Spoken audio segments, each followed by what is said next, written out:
과학 기술, 문명의 발달로 우리는 생활에서 수많은 혜택과 편의를 현재 누리면서 살아가고 있습니다. 제가 며칠 전 인터넷으로 책을 한 권 주문했는데요. 투데이 택배라는 카톡 메시지가 딱 오면서 아침에 주문한 책이 저녁에 집 앞으로 배송되는 편리함을 제가 경험했습니다. 참 살기 좋은 세상이라는 생각을 해보았습니다. 그런데 좀만 더 생각하면 기술은 발전했는데 어찌된 영문인지 우리는 여전히 이 세상에서 바쁘게 살아가고 여전히 쫓기고 여전히 각종 스트레스에 시달리며 살아가는 것을 다시 생각해 보게 되었습니다. 발전되고 좋아졌는데 삶은 오히려 더 빠듯해진 면이 없잖아 있는 것 같아요. 그래서 줄리엇 쇼라는 사회학자는 이런 말을 했습니다. 화면 보시면 옛날에는 삶의 속도가 느렸고 여유롭기까지 했다. 일의 속도도 느슨했다. 우리 조상은 부유하지는 않았을지 몰라도 여가는 넘쳐났다. 여러분, 그 옛날 농경 사회의 장면을 한번 여러분이 떠올려 보십시오. 파종기, 추수기에 집중적으로 일을 하지만 겨울이 찾아오면 일을 할 수 없어서 길고 긴 휴식기를 가져야 했습니다. 삶의 틈이 있었고 휴지기가 있었던 것이죠. 해가 뜨면 일을 시작하지만 해가 떨어지면, 해가 뜨면 일을 시작하지만 해가 떨어지면 그걸로 거기까지 그만 일을 손에 놓게끔 되어 있었습니다. 환경이. 그런데 에디슨이라는 사람이 전구라는 걸 발명하면서 소위 우리에게 야간 근무가 가능해지게 되었고, 해 지는 시간이 더 이상 우리에게 퇴근 시간이 아니게 되었습니다. 여러분, 이 핸드폰이나 카톡도 비슷한 측면이 있어요. 급하게 연락하고 소통하는데 참 유용한 수단이지만 우리는 늘 여기에 알게 모르게 매여 살기가 쉽습니다.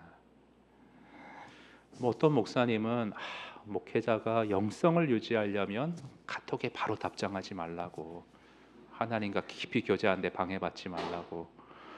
저도 그러고 싶은데요, 당장 처리해야 될 일이 있고 급하게 물어오는 게 있는데 바로바로 답을 해주어야 될 때가 많습니다.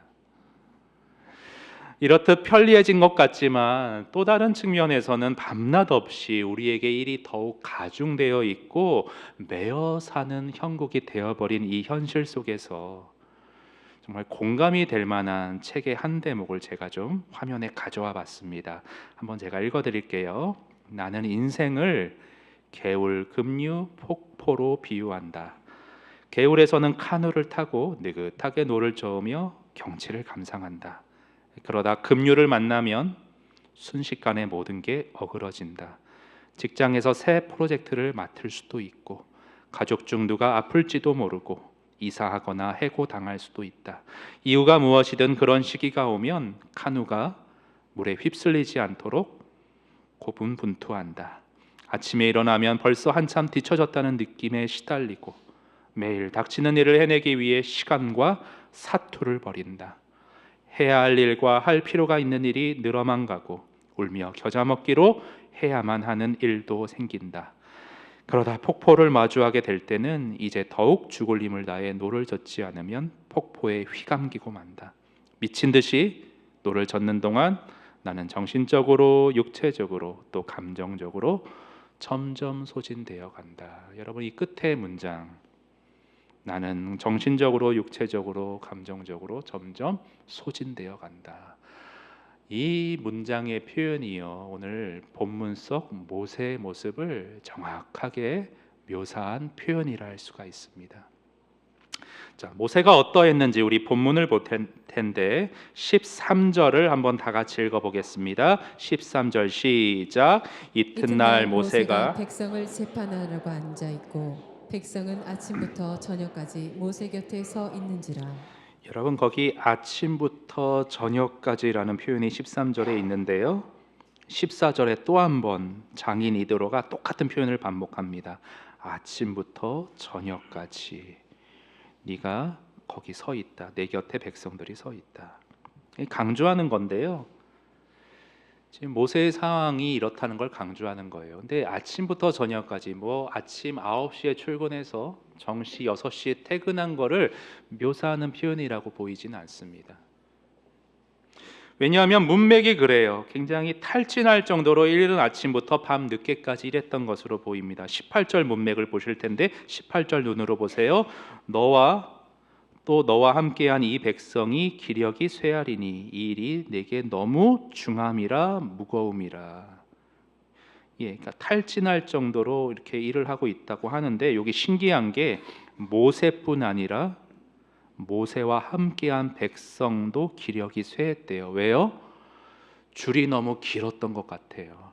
모세에게 한번 상담 받으려면 이른 아침에 예약해서 거의 오후 돼야 만날 수 있을 정도로 그렇게 기진맥진하게 기다려야 했던 것 같습니다. 그래서 이런 상황을 종합해서 우리 박윤선 목사님은 풀이를 조금 더 잘해 놓았는데 한번 보시겠습니다. 모세는 그 많은 일을 처리할 정도의 역량과 인내와 봉사심이 비상했다. 그는 하루 종일 백성의 모든 괴로운 문제들을 다 해결해 주었다. 아침부터 저녁까지를 목사님은 하루 종일로 좀 더 실감나게 그렇게 풀이를 하였습니다. 근데 더 실감난 그런 어떠한 책이 있더라고요. 이 출애굽기 18장을 풀이한 책을 제가 하나 발견하게 되었는데 제목이 참 특이했습니다. 제목인즉 목사도 사람이다. 내용 잠깐 보실까요? 차 한 잔을 마실 여유도 없는 모세는 장막 한 구석에서 도시락을 헐레벌떡 까먹은 뒤에 바로 수백 명 아니 수천 명의 고민을 들어주어야만 했다. 이런 식으로 목회를 하면 얼마나 할 수 있다고 생각하는가? 아마 오래 가지 못할 것이다. 결국 탈진한 상태에서 스스로 좌절하고 말 것이다. 아니 아마 성도들에 대해 감정을 품고 마침내 하나님께 분노할 가능성이 많다. 그러니까 사람이 너무 일에 치이고 탈진하면요 사람 만나기도 이제는 싫어지고 왜 이런 것까지 나한테 가지고 와 이런 불만도 생기고 하나님을 향해 어떻게 나한테 이런 많은 일을 맡기시지 원망도 생길 수 있다라는 위험성을 지적하고 있습니다. 그런데 여러분 모세만 탈진하고 목회자만 탈진할 수 있는 것 아니에요. 여러분도 마찬가지로 일에 치여 또 하나님의 사명에 눌려 탈진할 가능성들이 여기 앉아 계신 모두에게 있다고 저는 봅니다. 제가 늘 강조드리는데 고 옥하는 목사님은 목회자만 사명자다 그 틀을 깨신 분이에요. 우리 성도님들이 진정한 사명자이고 세상에 나가 삶을 통해 복음을 증거함으로써 교회가 든든히 서갈 수 있다. 세상에 하나님의 나라가 확장되어 갈 수 있다. 우리 성도님들이 주인공이고 사명자들이다. 늘 강조하셨습니다. 우리 모두는 하나님께서 각자에게 삶 가운데 맡기신 사명이 있습니다. 그게 육아일 수 있고요. 여러분 회사 안에서 그리스도의 덕을 선전하려면 어떻게 해야 됩니까? 일반 회사원보다 직장 동료보다 더 열심히 성실히 일을 해야 할 것입니다. 사명입니다. 내가 속한 곳에서 빛과 소금으로 사는 것 소명입니다. 여러분 이 소명을 위해 하나님이 맡기신 소명을 위해 밤낮 없이 헌신하면서 열정을 불태우는 삶 미덕입니다. 칭찬할 것입니다. 그렇게 해야만 그러한 섬김을 통해 하나님 나라의 일이 이루어집니다. 그러나 페이스를 조절하지 못하면 속도를 조절하지 못하면 우린 사람인 거로 얼마 못 가 탈진하거나 육체에 병을 얻거나 여타 여러 가지 문제들에 봉착할 위험들이 있다는 것 간과해서는 안 됩니다. 그러므로 우리는요 하나님이 나에게 맡기신 소명을 끝까지 열정적으로 잘 완주하며 이루기 위해서 열정적으로 헌신할 때 뒤따를 수 있는 함정들을 잘 미리 파악하여 이를 피할 수 있는 지혜를 가질 수 있어야 하겠습니다. 그래서 저는 오늘 본문에 나타난 원리를 중심으로 열정적으로 주의 일에 헌신할 때 뒤따를 수 있는 그 헌신 뒤에 숨어 있는 함정은 무엇인가, 두 가지를 여러분과 함께 살펴보기를 원합니다. 첫 번째는 무엇이냐면요, 내가 사람임을 망각하는 함정입니다. 내가 사람임을 망각하는 함정. 여러분, 우리가 흔히 인생을 마라톤에 비유하곤 하지 않습니까? 마라톤 할 때요, 초반에 무턱대고 전력 질주를 하면 어떻게 될까요? 끝끝내 그 결승점에 완주하지 못하는 일이 발생할 것입니다. 속도를 조절해야 돼요. 우리는 기계가 아닌 사람이니까요. 그런데요, 기계도 어찌 보면 마찬가지예요. 제가 포드 앤 페라리라는 영화를 본 적이 있는데, 거기 주인공 크리스천 베일이 아들을 데리고 그런 말을 합니다. 얘야, 차의 엔진이 너무 무리되고 RPM이 넘지 않도록 차가 이 속도를 계속 견딜 수 있을 정도인지를 잘 파악해 가면서 경주를 하는 것이 승패의 관건이란다. 여러분, 사람도 마찬가지고 기계도 마찬가지입니다. 페이스를 조절할 줄 알아야 돼요. 여러분, 제가 2007년에 처음으로 그 사역 지원을 교회 어느 교회 했을 때 파트 전도사로 지원을 했습니다. 신학생 때였습니다. 근데 면접 보시는 목사님이 이렇게 저에게 물으셨어요. 전도사님은 취미가 뭐예요? 그때 저는 취미가 없는데요, 이렇게 대답을 했습니다. 좋아하는 게 없습니다. 나중에 이제 아는 사람 통해서 왜 그런 질문을 묻느냐, 비전도 아니고 특기도 아니고 왜 취미를 묻느냐, 사역이 고되고 긴장되고 관계에 압박이 있을 수 있으니까, 고민이 더할 수 있으니까 자기가 좋아하는 취미를 통해서 건강하게 그러한 스트레스를 풀지 않으면 사역할 때 어려움이 발생할 수 있기 때문에 묻는 거라고 설명을 해주더라고요. 근데 저는 그 어린 신학생 때여서 그랬는지 아집이 있었습니다. 목회자가 말씀 보고 기도하면서 충전하면 되지, 무슨 세속적으로 취미는 취미야. 뭐 꼭 축구를 잘해야 돼, 뭐 그런 거. 그냥 영성만 좋으면 되지. 그런데요, 담임 목회를 해보니까 요즘 그 말이 정말 절실하게 다가와요. 제가 이번 주 한 주 동안만 해도 신방하고 전화 통화하고 만나게 된 성도님들 가운데 삶의 무게들이 얼마나 다양한지 모릅니다. 말해도 된다고 해서 허락받고 말하는 건데, 우리 남편 되신 성도님이 대학 교수신데 뇌출혈로 이 부분적인 마비가 오셨습니다. 강의를 해야 되는데 너무 어려움이 많으세요. 이게 기부스처럼 그냥 일정 기간 치료하고 나으면 좋을 텐데 그런 게 아니고 어떻게 회복을 해야 될지 잘 방법을 꾀었는데 안 된다고 속상해 하셨습니다. 사춘기 자녀를 둔 부모가 있습니다. 그런데 단순한 그 감정적 방황의 정도가요, 그냥 일시적인 얕은 수준이 아니라, 제가 이분께는 허락을 못 맡아서 말씀 못 드리지만 정말 우리가 상상할 수 없을 정도의 심각한 방황을, 소용돌이를 걷고 있는 아이가 있습니다. 어찌해야 될지 모르시겠대요. 제가 어느 집사님을 우연히 화요일 날 교회에서 만났는데 작은 문제가 있으셨어요. 그 집사님에겐 큰 거겠죠. 근데 비해서 말입니다. 근데 저에게 이런 말씀하셨어요. 목사님이 너무 여러 성도들 사연 끌어안고 또 힘드실까 봐 나까지 얘기하지 않았다고. 여러분, 그러시면 안 됩니다. 말씀해 주셔야 돼요. 제가 왜 성도소리교회 담임 목회자로, 여러분의 목자로 하나님이 세워주셨습니까? 여러분을 위해 중보하라고, 함께 삶을 걸어가라고, 그 가운데 말씀을 묵상하며 또 말씀을 먹이라고 이 자리에 있는 것인데 말씀해 주셔야 돼요. 목사님 힘드시잖아요. 예, 그거는 저의 문제입니다. 제가 너무 지치거나 눌리지 않도록 적절하게 제가 좋아하는 취미나 기타 여러 방법을 통해 제 마음이 메마르지 않도록, 그것은 제가 감당해야 할 몫이라고 저는 생각합니다. 근데 저는 이렇게 말하기에는 너무 틈없이 여유 없이 그동안 살아왔던 것을 반성하게 되는 일주일이었습니다.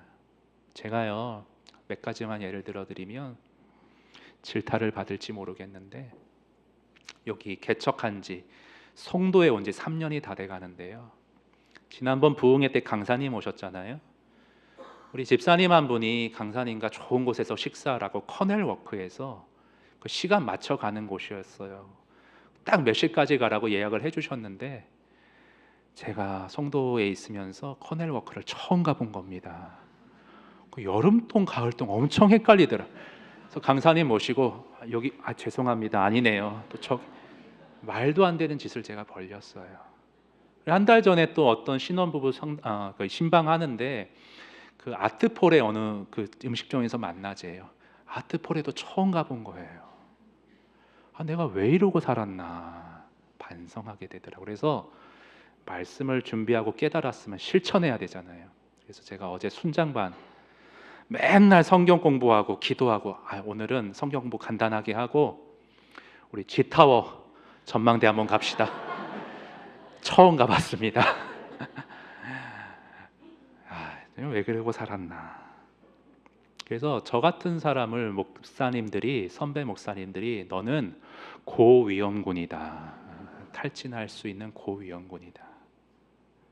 근데 여러분 저뿐 아니라요. 주변에도 보면 정말 성실하신 분들, 자기가 맡은 책임에 철두철미하신 분들, 그러면서도 삶을 살아가는데 별로 즐기는 거 없는, 좋아하는 거 없는 분들, 이런 분들이 대개 탈진하거나 병을 얻거나 그렇게 위험에 빠질 수 있는 경우들이 많다는 것을 저는 봅니다. 아까 뇌출혈로 쓰러지신 그분도요, 송도로 이사를 오셨는데 서울 사다 이사 오셨는데 얼마나 인테리어를 꼼꼼하게 하셨는지 본인이 다 그거 하셨대요. 자수성 가면서 공부하시고 강의 준비하시고 치열하게 사셨는데 좋아하는 게 없대요. 뭐 게임을 해보라서 게임도 해보다 이것도 아니라고 하고 이것도 좋아하는 게 없대요. 위험합니다. 여러분, 우리가 일반적인 일을 할 때도 마찬가지고 영적인 것도 마찬가지예요. 나에게 하나님이 맡겨주신 사명의 무게가 있는데 이것을 끝까지 잘 완수하며 감당하기 위해서는 내가 사람임을 인정하고 스트레스와 긴장을 풀어줄 수 있는 창구를 지혜롭게 마련하는 것이 필요하다고 저는 생각합니다. 그래서 무슨 또 벼랑간 오늘 또 설교 시간에 취미를 가지라고 그러나 나는 별로 좋아하는 것도 없는데 저도 찾아보려고 하니까 잘 없더라고요. 뭐 어떤 목사님은 낚시한다는데 그것도 뭐 한두 푼 하는 것도 아니던데요. 사이클 왜 이렇게 비싸요? 나랑 안 맞아요. 근데 제가 어느 책에 보다가 그 산책하는 것도 취미다. 동네 한 바퀴 그냥 도는 거 잠깐 틈날 때. 너무 그거를 보고 반가워서 한 2번 정도 산책을 했는데 제가 좋아서 여러분과 좀 나누려고 좀 소개해 드리도록 하겠습니다. 화면 보실게요. 산책은 전 세계인의 가장 보편적인 취미이자 우리에게 가장 익숙한 여백의 시간이라 할 수 있다. 답답한데 그냥 잠깐 산책이나 하고 오지 뭐 라는 마음속 한마디는 우리 모두에게 얼마나 친숙하고도 일상적인 표현인가. 동네 한 바퀴를 어슬렁거리는 일이 우리에게 주는 저 잔잔하고도 놀라운 즐거움이라는 게 있다. 우리는 작은 틈을 내어 어느 때든 부담 없이 산책할 수 있다. 혼자서도 산책하고 다정한 사람과도 산책하고 반려동물을 데리고 산책하고 고민을 씻으러 산책하고 고민을 깊이 돌파하고자 산책한다. 그리고 우리는 매 순간 조용하게 일렁이는 계절과 자연의 향기를 느끼기 위하여 산책길에 나선다. 얼마나 그럴듯해요. 그래서 한 2번 정도 동네를 한 바퀴 도는 여유를 잠깐 가졌는데 좋더라고요. 마음에 힘이 되고 지난주에 말했듯이 기도가 이어지더라고요. 그런데 이런 신앙적인 면이 아니라 일반적인 사람, 신앙이 없는 사람인 것 같은데 삶의 고단함 가운데 자신이 이렇게 산책을 통해서 이런 취미를 통해서 힘을 얻었다라는 리뷰를 제가 하나 보게 되었습니다. 좀 같이 잠깐 이어보면요. 나는 어떤 여유와 위로가 절실히 필요했을 때 걷기 시작한 것 같다. 극복하기에 너무 벅찬 고난과 아픔의 시절을 지나갈 때 그때부터 걷기 시작한 것 같다. 근데 참 희한했다. 그냥 걸었고 걸으면서 조금 울었고 걸으면서 바람 소리에 나를 맡겼고 걸으면서 계절이 오고 가는 것을 보았을 뿐인데 조금씩 편안해졌고 앞으로는 결코 웃지 못할 거라 생각했는데 어느 날인가 웃고 있는 나를 발견했다. 그리고 건강해졌다. 몸도 마음도. 하루의 고단함과 인간적 번뇌로 무거워진 몸과 마음이 동네를 두리번거리며 걷다 보면 좀 차분해진다. 그리고 좀 더 누그러진 마음으로 자신을 세상을 다독거릴 힘이 생겨난다. 모든 번뇌에서 해방되지는 않지만 쉼표 하나 찍을 여유를 찾게 된다. 걷기에 마술 같은 능력이다. 제가 책 선전하는 거 아니고요. 이거 꼭 사실 필요도 없고요. 다 산책하실 필요도 없습니다. 각자에게 내 성향, 내 상황에 맞으시는 거를 찾으시면 돼요. 저 사람에게 맞는 게 나에게는 안 맞을 수 있거든요. 그래서 저는 여러분에게 원리를 그냥 말씀드립니다. 모세는 자신이 처한 일의 형태를 분업하고 위임하고 조종하는 식으로 출구를 찾은 거예요. 장인의 충고에 따라서. 여러분은 똑같은 원리만 갖고 와서 내가 지금 좀 짐을 덜어내고 긴장을 풀 수 있고 조정할 수 있는 삶의 여백을 어떻게 찾을 수 있을지를 각자가 정말 성령께 지혜를 구하는 가운데 찾으시면 좋을 것 같습니다. 그래야 삶을 통해 복음을 전하는 교회, 저 사명이요 말처럼 쉽지 않지 않습니까? 이 사명 말로만의 구호가 아니라 내 삶에 정말 이루고자 한다면 오늘 장인 이드로의 조언을 통해 우리 각자에게 조언하시는 성령의 음성을 듣고 실천하시는 여러분 되실 수 있기를 바랍니다. 여러분 오해하실까봐 제가 다시 말씀드리는데 주님은요 절대 당신 주님을 위해 하나님을 위해 열정적으로 헌신하며 사는 삶을 비난하지 않으십니다. 잘못했다 하지 않으십니다. 옳은 것입니다. 추구해야 할 삶의 방향입니다. 그러나 그 열정적인 헌신 뒤에 우리가 자칫 빠질 수 있는 함정들을 잘 분간해서 파악해서 피해야 하는 것 또한 우리에게 필요한 지혜인데 열정적인 헌신에 뒤따를 수 있는 함정 두 번째는요 하나님이 아닌 사람을 추종하게 되는 함정을 우리는 피할 수 있어야 합니다. 여러분 저는 언제나 성경을 볼 때 문맥을 강조해 드리는데 우리 18장 앞에 17절 17장 지난주에 살펴보았던 출애굽기 17장은요 아말렉과의 전투가 나와 있는 그런 성경의 장입니다. 여러분 근데 한번 그 상황을 떠올려 보세요. 아말렉과 전투를 하는데 누가 봐도 전략적으로 밀리는 상황이에요. 불리해요. 질 게 뻔해요. 근데 모세가 칼 들고 앞장선 것도 아닌데 그저 뒤에서 거룩하게 손을 들고 기도하니까 아말렉 군대가 쓰러지고 무너지기 시작하는 겁니다. 얼마나 모세가 백성들의 추종을 받기 쉬운 자리였을까요? 사람은 그렇습니다, 여러분. 모세가 기도했는데 하나님이 듣고 응답하셔서 대신 싸워주셨는데 하나님이 대신 싸워주시고 주인공이신데 여러분 사람은 그렇습니다. 행하시고 싸우시는 하나님을 보지 못하고요. 사람을 눈에 보이는 사람을 더 추종하고 추앙하고 따르게 되는 것이 바로 우리의 습성입니다. 백성도 마찬가지였어요. 아말렉과의 전투를 지나면서 모세가 너무 위대해 보이는 거예요. 모세를 따르는 거예요. 그래서 오늘 본문에도 보시면 18장 15절에 보시면 모세가 장인에게 뭐라 대답하느냐면 백성이 하나님께 물으려고 내게 오나이다. 자신이 하나님처럼 돼 있는 거예요. 얼마나 교만해지기 쉬웠을까요? 여러분, 그래서요, 참 이 문맥을 잘 봐야 되는데, 이제 이런 일이 있고 모세를 추종하는 백성들의 모습이 보이고 출애굽기 19장 넘어가면 하나님이 이제 시내산에서 십계명을 주는 장면이 이어지는데, 여러분, 십계명의 제1계명 화면에서 같이 읽어 보실까요? 시작. 너는 나 외에는 다른 신들을 내게 내게. 두지 말라. 저는 이 계명이 이스라엘 백성 이전에 모세에게 먼저 주시는 하나님의 의도가 저는 이렇게 읽혀집니다. 여러분, 열정적으로 주님의 일을 위해서, 주님의 사명을 위해서 직장에서 누구보다도 열심히 일해요. 성실해요.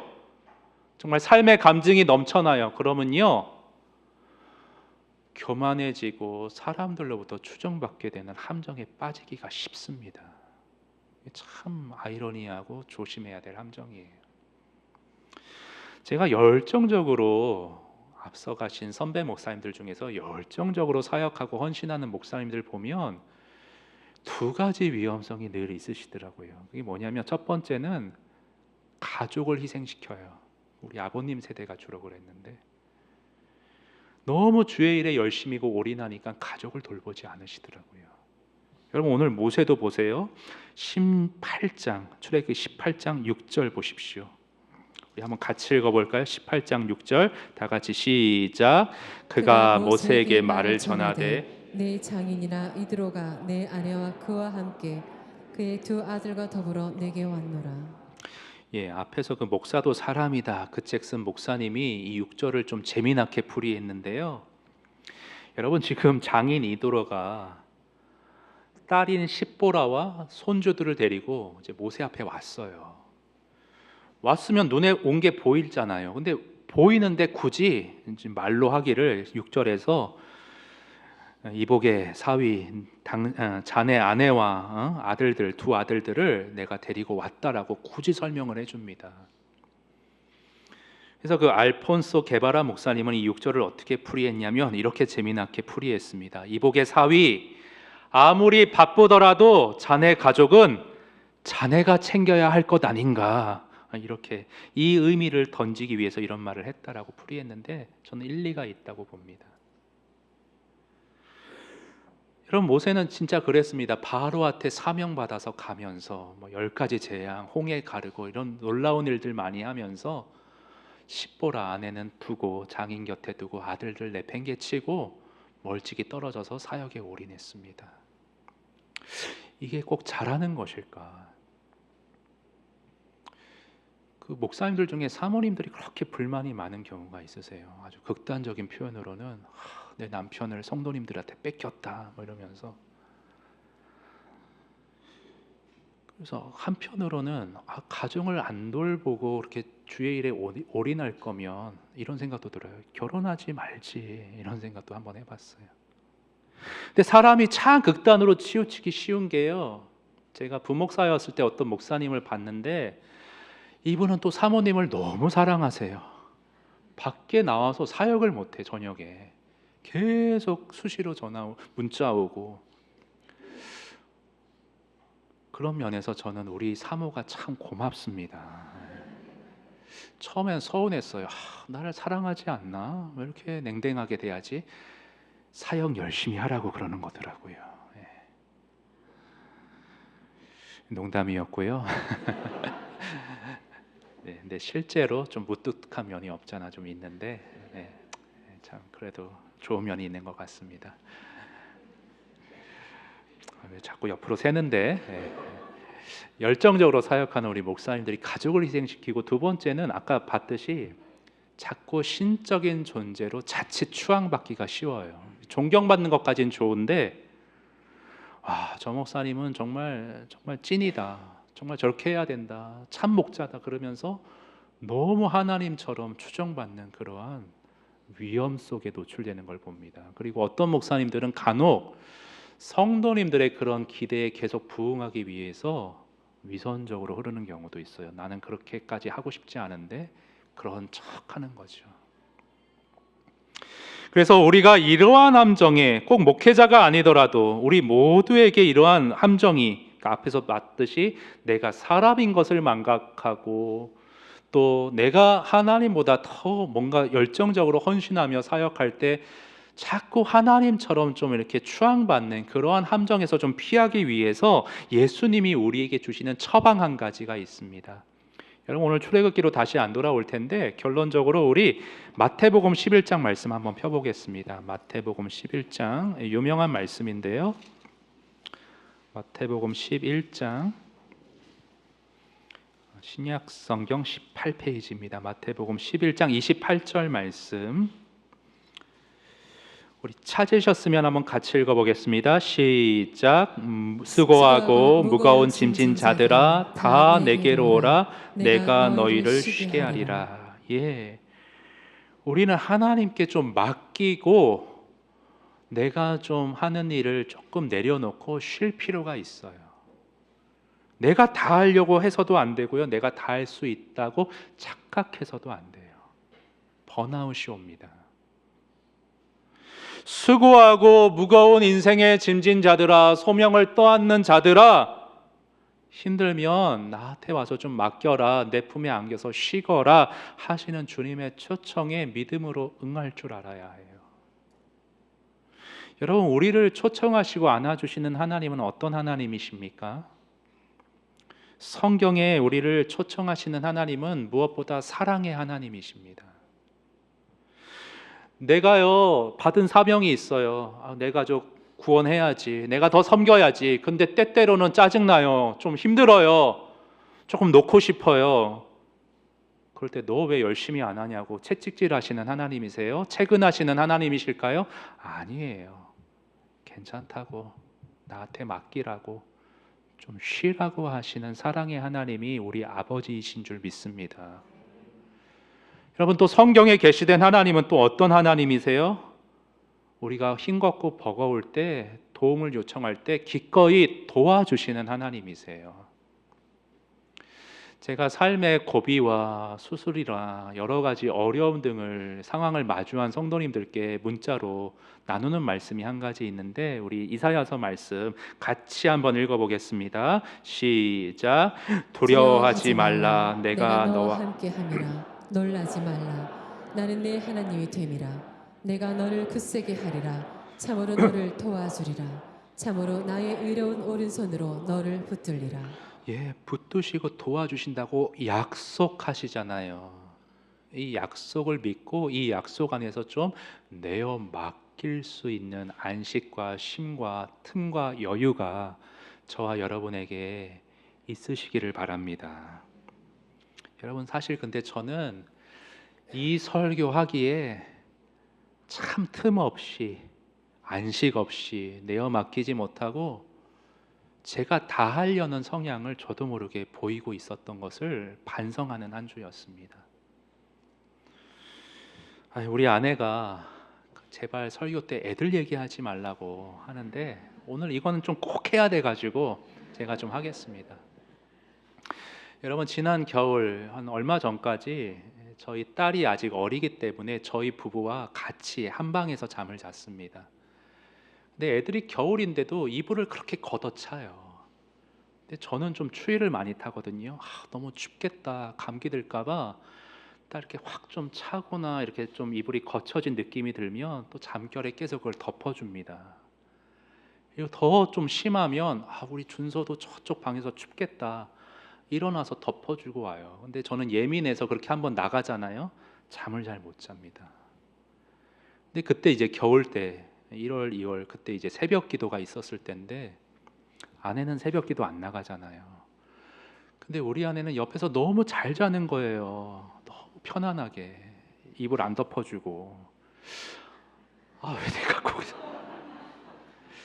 오늘 설교가 좀 이상한 방향으로 흘러나.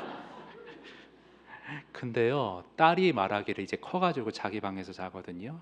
근데 저희 아파트는 좀 오래된 아파트라 이 방문을 열면 옛날 창문이라 이렇게 쾅 하는 소리가 좀 이렇게 바람결에 이렇게 압력으로 좀 들리는 그런 구조입니다. 그런데 딸이 어느 날 말하는 거예요. 아빠, 제발 좀 방에 들어오지 마. 시끄러워서 깨잖아. 오지 마. 내가 알아서 덮을게. 그 책 가운데 나는 내가 좋은 엄마인 줄 알았습니다 라는 책이 있는데요, 거기 그런 게 있더라고요. 아이들이 좀 춥고 넘어지고 실패해도 그걸 딛고 스스로 해내는 기쁨을 누릴 수 있도록 기회를 줘야 되는데, 나는 내가 좋은 엄마인 줄 알고 그걸 다 해주려고 그 기회를 뺏고 있었다고.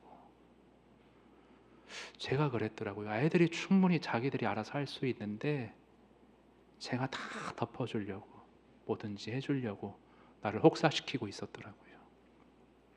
정말 아내가 현명했던 것 같아요. 여러분, 영적인 영역에서도 마찬가지예요. 내가 다 하려고 해서는 안 됩니다. 나는 사람입니다. 다 할 수 없습니다.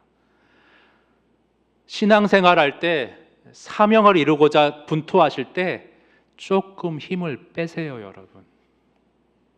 주님께 맡기시고요, 틈을 주시고요, 안식하시면서 주님이 직접 이루시고 도와주시고 메꾸실 공간을 좀 열어두세요, 여러분. 그렇게 열어놔서 다시 회복이 되고 충전이 되는 그 에너지를 가지고 더 열정적으로 주님의 나라를 위해 소명을 이루는 삶을 살아가는 겁니다. 어느 한 집사님과 제가 통화를 했습니다. 이분 여집사님의 남편분은 교회 나가는 걸 반대하고 계신데요, 가정을 위해, 남편을 위해 늘 헌신하며 사시는 여집사님이신데 그날은 조금 버거우셨나 봐요. 제가 들어보니까 참 안타깝게도 이 남편분이 아내 집사님을 존중해 주지를 않는 것 같아요. 좀 무시받고 좀 속상하셨던 것 같아요. 제가 그 집사님하고 이렇게 통화를 마치고 오늘 말씀을, 설교를 준비하며 묵상하는 가운데 그 집사님을 위해 이런 기도를 드렸습니다. 주님, 당장 주님의 섭리를 다 알지 못하여서 우리가 기도하지만 저 남편에게 믿음이 생기고 당장 환경이 바뀌는 것은 아닐 수 있지만, 우리 여집사님이 당신이 좋아하는 것, 또 스스로 달래가며 안식하시며 그렇게 얻은 힘으로 계속해서 가정을 위해 기도하시며 맡겨진 자리에서 소명 이루며 살아갈 수 있도록 지혜를 달라고, 오늘 말씀 가운데 성령이 직접 말씀해 달라고 그런 기도를 하고 제가 오늘 이 자리에 올라왔습니다.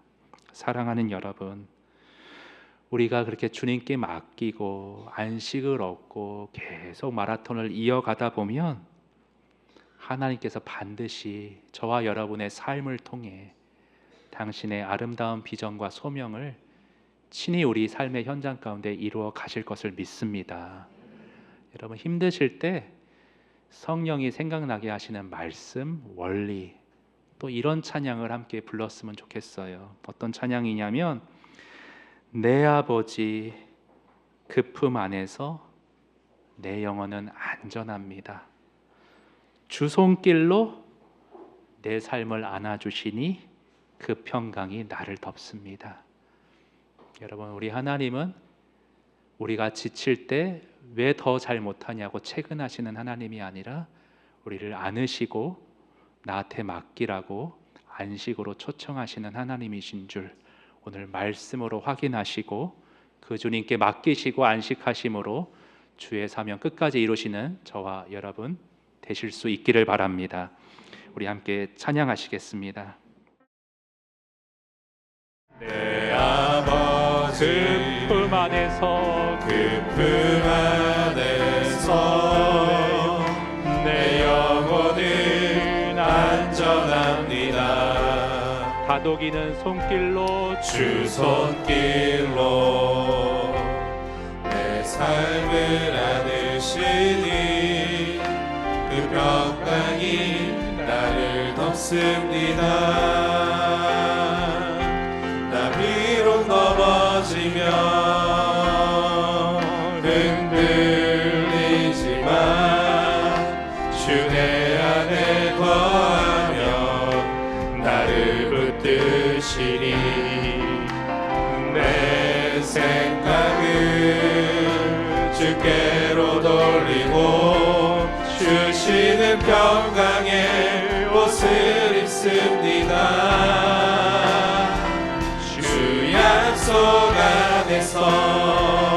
내 영혼 평안해 내 뜻보다 크신 주님의 계획 나 신뢰해 두려움 다 내려놓고 주님만 의지해 주 안에서 내 영혼 안전합니다. 도와주시겠다는 약속 안에서 주 약속 안에서 내 영혼 평안해 내 뜻보다 크신 주님의 계획 나 신뢰해 두려움 다 내려놓고 주님만 의지해 주 안에서 내 영혼 안전합니다. 죽기까지 저와 여러분을 사랑하시는 그 사랑 날 위해 죽으신 날 위해 다시 사신 예수 그리스도 다시 오실 그 사랑 죽음도 생명도 천사도 하늘의 어떤 권세도 끊을 수 없는 영원한 그 사랑 예수. 여러분, 이 시간 주님의 사랑의 품을 우리 한번 묵상하면서 나에게 와서 내 품에 안겨서 너의 인생의 모든 무거운 짐, 소명의 짐 내어 맡기라는 주의 초청에 우리 그 품 안에 달려나가 맡기고 안식하는 오늘 이 시간이 될 수 있었으면 좋겠습니다. 여러분, 하나님께서 성령으로 오늘 여러분의 귀에 들려주시기를 네가 혼자 하려고 하지 말라. 너는 사람이다. 너는 혼자 할 수 없다. 내가 기꺼이 도와주겠다. 사랑으로 너의 인생의 상황을, 삶을 내가 감싸 안고 이끌어 주겠다라고 말씀하시는 주의 초청 앞에 주님, 제가 주의 품 안에서 안식하겠습니다. 주님이 주시는 힘으로 주님의 소명 이루겠습니다. 우리 다시 한번 다짐하며 주님의 도우심을 구하며 함께 기도하도록 하겠습니다. 기도 올립니다. 하나님 아버지, 이 시간 주님 앞에 우리의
아버지 하나님, 오늘 모세만 힘겨운 것이 아니고 목사만 버거운 것이 아니고 우리 성도들도 각자의 삶의 현장 가운데 육아로, 직장일로, 남편 문제로, 자녀 문제로 신음하고 아파하고 힘겨워하는 성도들이 있는 것 주님이 알고 계십니다. 하나님, 수고하고 무거운 짐진 자 다 내게로 오라. 내가 너희를 쉬게 하리라. 성령의 음성 가운데 믿음으로 반응하는 우리 성도들 되게 하시고 그 품 안에서 도우시는 하나님, 사랑의 하나님 안에서 편하게 안식하고 내려놓음으로 하나님의 일하실 공간을 열어놓음으로 내가 아닌 주께서 인도하셨다, 주께서 이루어 가신다 간증하며 살아가는 우리 성도들 될 수 있도록 저들의 삶에 힘을 더하여 주시옵소서. 하나님, 우리는 사람입니다. 우리는 신앙인임과 동시에 육적인 필요와 긴장의 해소가 필요한 사람인 것을 알아서 혹 이 가운데 너무 자신을 몰아붙인 그러한 성도들이 있다면 오늘 지혜롭게 내가 좋아하는 것을 찾아서 긴장을 풀고 그래서 더 열정적으로 주의 사명 이루는 지혜로운 자들 다 될 수 있도록 오늘의 말씀으로 먹여주시고 저들의 삶을 인도하여 주시옵소서.